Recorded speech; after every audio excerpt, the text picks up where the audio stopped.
This picture showcases India's central place in 21st century world order. As Prime Minister Modi returned from the G7 summit, the highlights were his high-powered meetings with global leaders, as well as a viral selfie by Italian Prime Minister Meloni with Team Meloni once again ruling social media.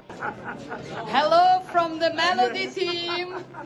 But away from the reels and posts, India secured a vital victory at the G7 with the world's leading developed nations committing to India's flagship IMEC Economic Corridor project.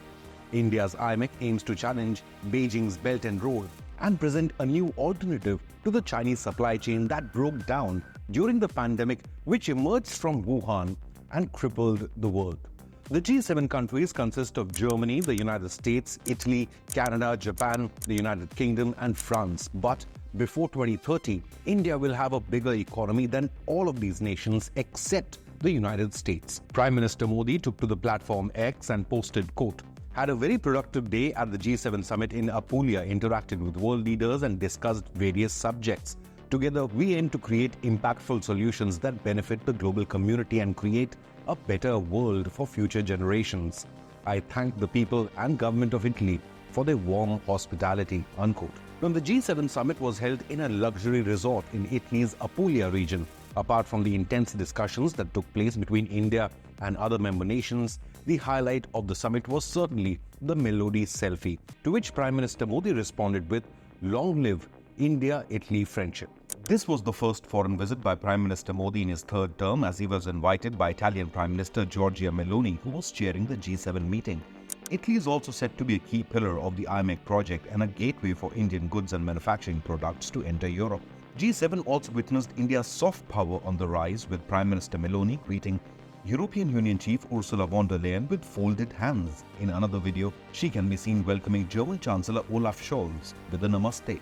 India has attended the last 10 G7 meetings, with Modi attending the previous 5. In a big boost to Prime Minister Modi and India, the G7 summit statement at the end of the 3-day summit specially mentioned the IMEC project, saying, quote, "We will further promote concrete G7 PGII or Partnership for Global Infrastructure and Investment initiatives, flagship projects and complementary initiatives to develop transformative economic corridors for quality infrastructure and investment," unquote. It goes on to list the IMEC among key global initiatives apart from the Lobito Corridor, the Luzon Corridor, the Middle Corridor, EU Global Gateway, the Great Green Wall initiatives, and the Mattei Plan for Africa launched by Italy.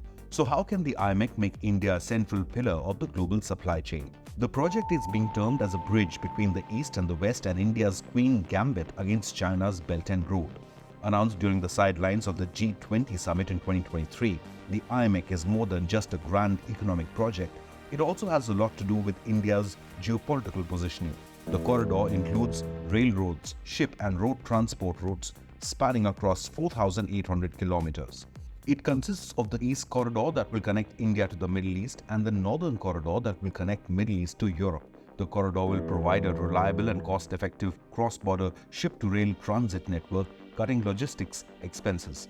Goods from India will travel to Jebel Ali port in UAE by ship before being transported across the Kingdom of Saudi Arabia by train to Israel. The goods would be transported by the Haifa port, acquired by the Adani Group, to the European ports of Piraeus in Greece, Marseille in France, and Messina in Italy to enter the European Union. The IMEC will be an alternate transport corridor, one that would disentangle the current Suez Canal choke point. Such connectivity to the region will also ensure India's access to the gas fields of the Eastern Mediterranean. Touted as a rival to China's Belt and Road initiative, the corridor also acquires a political role, giving India an edge in Southeast Asia, a region where China has spent billions of dollars to gain a strategic influence.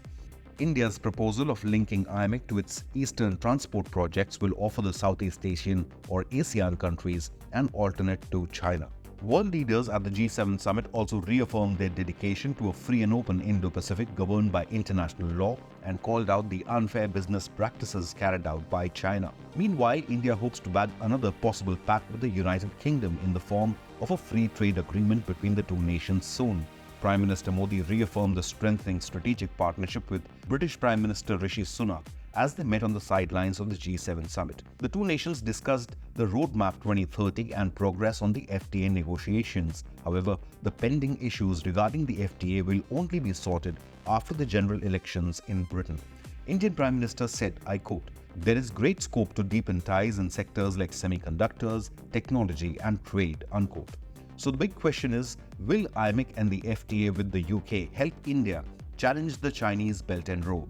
Leave a comment, hit the like button and subscribe to Inconnect News.